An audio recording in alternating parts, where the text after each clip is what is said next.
Hi friends, मैं आकांक्षा Sharma GK with आकांक्षा में आपका स्वागत करती हूँ। एमपीपीएससी मेंस में आज हम हिंदी के लिए पढ़ने वाले हैं। हिंदी जो कि पेपर 5 का विषय है। और इसके पहले मैंने इसके 23 वीडियो आपको करवा चुकी हूँ। मतलब जो हमारा मेंस का कोर्स चल रहा है उसमें M23 तक मैं करवा चुकी हूँ। तो आप ये 23 भाग पूरे देख सकते हैं। बहुत ही इम्पॉर्टेंट ये जितने भी मैं क्वेश्चन करा रही हूँ प्रश्नोत्तर श्रृंखला में करा रही हूँ तो बहुत ही इम्पॉर्टेंट हैं। पुराने वीडियो नहीं देखें इसके पहले की जो 23 वीडियो हैं तो आप प्लेलिस्ट में जाइएगा। मेंस सीरीज़ आपको मिल जाएगी, वहाँ पे आपको उसके पुराने वीडियो मिल जाएंगे। आज का जो हमारा भाग है वो M24 है। इसके अलावा अगर आप 2019 की भी तैयारी कर रहे हैं मेंस की, क्योंकि ऐसा सुनने में आया है और आज जैसे कि न्यूज़पेपर में भी आया है तो आप लोगों को पता चल गया होगा कि एमपीपीएससी 2019 का मेंस दोबारा से होगा। तो इसके चांसेस ज़्यादा हैं 2019 के, और हो सकता है मे बी कि प्री का रिज़ल्ट पहले पूरा डिक्लेयर होगा, पहले सुधरेगा, दोबारा से रिज़ल्ट रिवाइज़ होगा और फिर अलग से ही आरक्षण का अलग मुद्दा जो था वो सॉल्व होके रिज़ल्ट आएगा। और जिसमें 2019 में बहुत सारे लोगों को मेंस दोबारा से देने का मौका मिलेगा। लगभग पूरे ही लोगों को दोबारा से मेंस दे, साथ में प्री में भी सिलेक्शन होने के चांसेस ज़्यादा हैं जो 2019 प्री दिए थे। तो चलिए स्टार्ट करते हैं हिंदी का। देखिए हिंदी का जो टॉपिक है उसमें ये सिलेबस में क्या क्या है। अलंकार है, संधि समास है, विराम चिन्ह है, अनुवाद है, प्रशासनिक शब्दावली है, मुहावरे कहावतें हैं, विलोम शब्द हैं, पर्यायवाची है, अनेक शब्दों में एक शब्द है, तत्सम और तद्भव है, मानक भाषा शब्दावली है, पल्लवन है, संक्षेपण है और अपठित गद्यांश है। अब सबसे पहले हम देखते हैं अलंकार। सबसे पहला क्वेश्चन हमारा रहेगा अलंकार। हम अलंकार के बारे में पढ़ते हैं। अलंकार अगर 5 नंबर में आया, अलंकार अगर 3 नंबर में आया तो हम कैसे लिखेंगे। सबसे पहले देखते हैं अलंकार क्या होता है। अलंकार को समझाकर उसकी विशेषताएं बताइए। अलंकार क्या होता है। अलंकार का मतलब होता है आभूषण या गहना। काव्य की शोभा बढ़ाने वाले जो शब्द होते हैं वो अलंकार कहलाते हैं। ये तो जनरली हम लोग छोटे से ही पढ़ते आए हैं। अब अलंकार की विशेषताएं क्या है वो हम पढ़ते हैं। तो अलंकार की विशेषताएं सबसे पहला होगा कि कथन का चमत्कारपूर्ण प्रकार है। कथन के चमत्कारपूर्ण प्रकार, शब्द और अर्थ का वैचित्र्य ही अलंकार है। काव्य की शोभा बढ़ाने वाला धर्म जो है वो अलंकार है। तो कथन का चमत्कारपूर्ण प्रकार इसकी एक विशेषता हो जाएगी। दूसरा है शब्द और अर्थ का वैचित्र्य अलंकार है। तीसरा हो जाएगा काव्य की शोभा बढ़ाने वाला धर्म अलंकार है। आचार्य विश्वनाथ के अनुसार अलंकार शब्द अर्थ स्वरूप काव्य के अस्थिर धर्म है और ये भावों रसों का उत्कर्ष करते हुए वैसे ही काव्य की शोभा बढ़ाता है जैसे कि हार बढ़ाता है।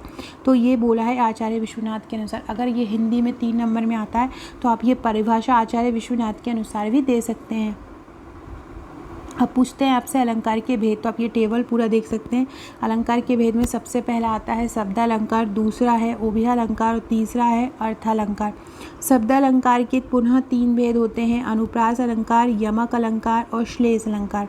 उभयालंकार के 2 भेद होते हैं, संसृष्टि अलंकार, संकर अलंकार।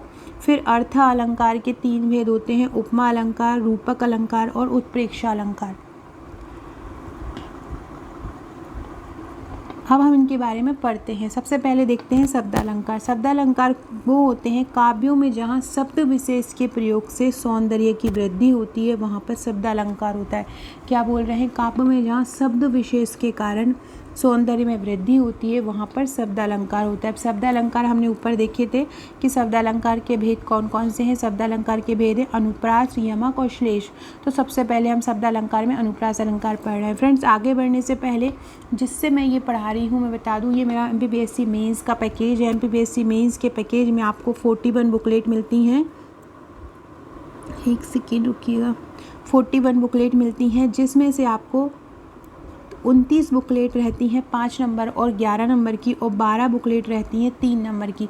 साथ में आपको 25 व्हाट्सएप के ग्रुप दिए जाते हैं। 25 व्हाट्सएप के ग्रुप में आपकी तैयारी कराई जाती है, आंसर राइटिंग कराई जाती है, अलग अलग प्रकार के आंसर दिए जाते हैं, टेस्ट लिए जाते हैं मेंस के। तो ये सभी आपको हमारे नोट्स के साथ फ्री मिलते हैं, टेस्ट ग्रुप और बाकी 25 ग्रुप।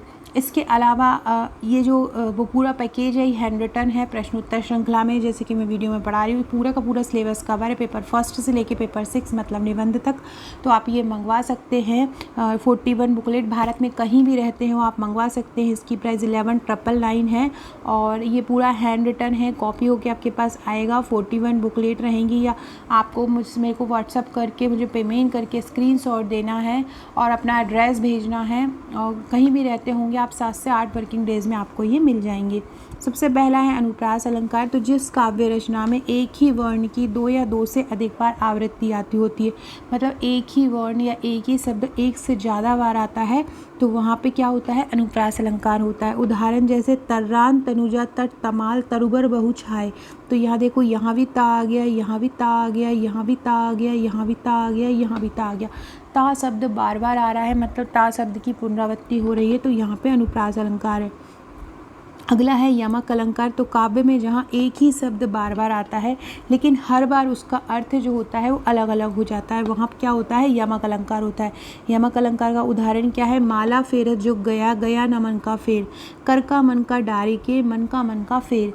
तो यहाँ पहले मन का अर्थ हृदय है और दूसरे मन के का अर्थ मोती है। अगला है श्लेष अलंकार। श्लेष अलंकार, श्लेष का अर्थ होता है चिपकना, चिपकना अर्थ होता है श्लेष का। इसमें एक ही शब्द के 2 अर्थ होते हैं जो एक दूसरे से चिपके होते हैं। उदाहरण चिरजीवी जौरी जुरे क्यों न सने गंभीर, को घटी ये वृषभा नुजा वे हलदर के वीर। अगला क्वेश्चन है अर्थालंकार। अगला अर्थालंकार, जैसे हमने शब्दालंकार के भेद पढ़े, अनुप्रास, यमक और श्लेष, अब आ जाएगा अर्थालंकार। अर्थालंकार जैसे कि शब्दालंकार क्या होता है, शब्द के कारण कोई चमत्कार उत्पन्न हो तो वहाँ पे अर्थालंकार होता है। और यहाँ पर काव्य में जहाँ अर्थ के कारण, मतलब शब्दों के अर्थ के कारण चमत्कार उत्पन्न होता है, वहाँ अर्थालंकार होता है। फिर उपमा अलंकार। उपमा अलंकार क्या होता है, जहाँ एक वस्तु अथवा प्राणी की तुलना अत्यंत सादृश्य के कारण प्रसिद्ध वस्तु या प्राणी से की जाती है, वहाँ पर उपमा अलंकार होता है। उदाहरण सिंधु सा विस्तृत और अथाह एक निवासित का उत्साह, सिंधु सा विस्तृत और अथाह एक निर्वासित का उत्साह। अगला है रूपक अलंकार। काव्य में जहाँ उपमेय में उपमान का आरोप होता है वहाँ रूपक अलंकार होता है। क्या बोल रहे हैं, काव्य में जहाँ उपमेय में उपमान का आरोप होता है वहाँ रूपक अलंकार होता है। उदाहरण है चरण सरोज पखारन लागा, इसमें वाचक शब्द का लोप होता है। चरण सरोज पखारन लागा में क्या हो जाएगा, इसमें वाचक शब्द का लोप होता है। अगला है उत्प्रेक्ष अलंकार। उत्प्रेक्ष अलंकार की खासियत है कि इसमें मानो शब्द का मेनली उपयोग होता है, मानो, ऐसा, जानो। तो उत्प्रेक्ष काव्य में जहाँ उपमेय में उपमान की संभावना व्यक्त की जाती है, समग्र मानो ऐसा होता, तो इस प्रकार से काव्य में जहाँ उपमेय में उपमान की संभावना व्यक्त की जाती है वहाँ पर उत्प्रेक्ष अलंकार होता है। उदाहरण जनु अशोक अंगार दीन मुद्री कर डारी तब, मानो झूम रहे तरुबी मंद पवन के झोंकों से। नोट, जनु, जानो, मनु, मानो आदि वाचक शब्द का प्रयोग उत्प्रेक्ष अलंकार में होता है। जैसे कि अभी पटवारी की भर्ती आ रही, तो इस प्रकार के क्वेश्चन वहाँ पूछे जाते हैं हिंदी में कि कोई कविता दी रहेगी और फिर पूछेंगे इसमें कौन सा अलंकार है। तो जहाँ पे आपको याद रखना है कि जहाँ पर जानू, मानू, जनू, मनू ऐसा कुछ होता है ना, तो वहाँ पे उत्प्रेक्ष अलंकार। पटवारी भर्ती से याद आ गया फ्रेंड्स, पटवारी की भर्ती के नोट्स तैयार हो गए हैं, आप ये देख सकते हैं। टोटल 9 बुकलेट आपको मिलेंगी। पंचायती राज व्यवस्था, कंप्यूटर दक्षता, योजनाएँ, गणित और तर्क शक्ति, हिंदी, व्यापम की परीक्षाओं में बार बार पूछे जाने वाले प्रश्न, मध्य प्रदेश सामान्य ज्ञान, मध्य प्रदेश पटवारी भर्ती और गणितीय ट्रिक, तो ये सभी आपको मिलेंगे। ये पूरी 9 बुकलेट आपको मिलेंगी। अगर आप पटवारी की तैयारी कर रहे हैं तो आप हमारे पटवारी के नोट्स भी ले सकते हैं। इसी प्रकार हस्तलिखित तरीके से उनको तैयार किया गया है। तो ये हमारा उत्प्रेक्ष अलंकार हो गया है। और पटवारी की भर्ती की जो नोट्स की प्राइस है वो अभी केवल 100 स्टार्टिंग के जो 100 लोग रहेंगे उनके लिए चार्ज 1999 है प्लस 190 कुरियर चार्ज है। उसके बाद जो रेट है वो बढ़ जाएगी, उसके बाद रेट 2500 रुपये हो जाएगी, क्योंकि कॉपी कुरियर रेट बढ़ चुका है और कॉपी का चार्ज भी बढ़ चुका है, फ़ोटोकॉपी का चार्ज भी बढ़ चुका है और अपना पेजेस जो रहते हैं उनका चार्ज भी बढ़ गया है, और जिसके कारण ये रेट जो है बढ़ गई हैं। उभय अलंकार है, जहाँ काव्य में ऐसा शब्द प्रयोग हो जिससे शब्द और अर्थ दोनों में चमत्कार होता है, वहाँ उभय अलंकार होता है। कहाँ पे, जहाँ काव्य में ऐसा शब्द प्रयोग हो जिससे शब्द और अर्थ दोनों में चमत्कार हो, वहाँ उभय अलंकार होता है। उदाहरण कजरारी अखियन में कजरारी ना लगाए, कजरारी अखियन में कजरारी ना लगाए। इसमें इसके कुछ उदाहरण से हम समझ सकते हैं। सबसे पहला है संसृष्टि। संसृष्टि जो उसमें कई अलंकार मिले रहते हैं, फिर भी इनकी पहचान में किसी प्रकार की कठिनाई नहीं होती है। दूसरा होता है संकर। इस अलंकार में कई अलंकार इस प्रकार मिल जाते हैं जिनका पृथक्करण संभव नहीं, मतलब संसृष्टि में संभव है और संकर में संभव नहीं। अनुप्रास अलंकार की अगर भेद देखें तो अनुप्रास अलंकार कई प्रकार के होते हैं, 5 प्रकार के होते हैं।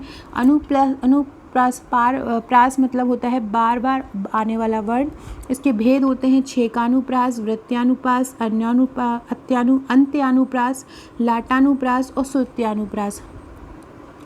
तो छेकानुप्रास अलंकार क्या होता है? जहाँ स्वरूप और क्रम से अनेक व्यंजनों की आवृत्ति एक बार हो। जहाँ स्वरूप और क्रम से अनेक व्यंजनों की, याद रखना किसकी, व्यंजनों की आवृत्ति वहाँ हो रही है, वहाँ छेकानुप्रास होता है। जैसे कि रीझी रीझी रहीस रहसी हंसी हंसी उठे, सांस भरी आंसू भरी कह दई दई। तो यहाँ देखो दादा का हो रहा है, फिर यहाँ पे री रा का हो रहा है, हा का हो रहा है, तो ये व्यंजन है। तो जहाँ अनेक व्यंजनों की आवृत्ति होती है वहाँ छेकानुप्रास होता है।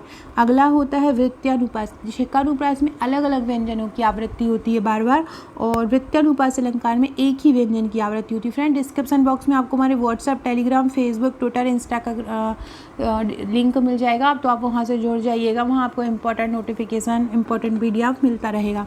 उदाहरण है वृत्त्यानुप्रास का, चामर सी चंदन सी चंद सी चांदनी, चमेली चारू चंद्र सुधार। तो हमने देखा कि यहाँ पे क्या है कि यहाँ पे एक ही वर्ण आ रहा है, बार बार एक ही व्यंजन आ रहा है, चा आ रहा है।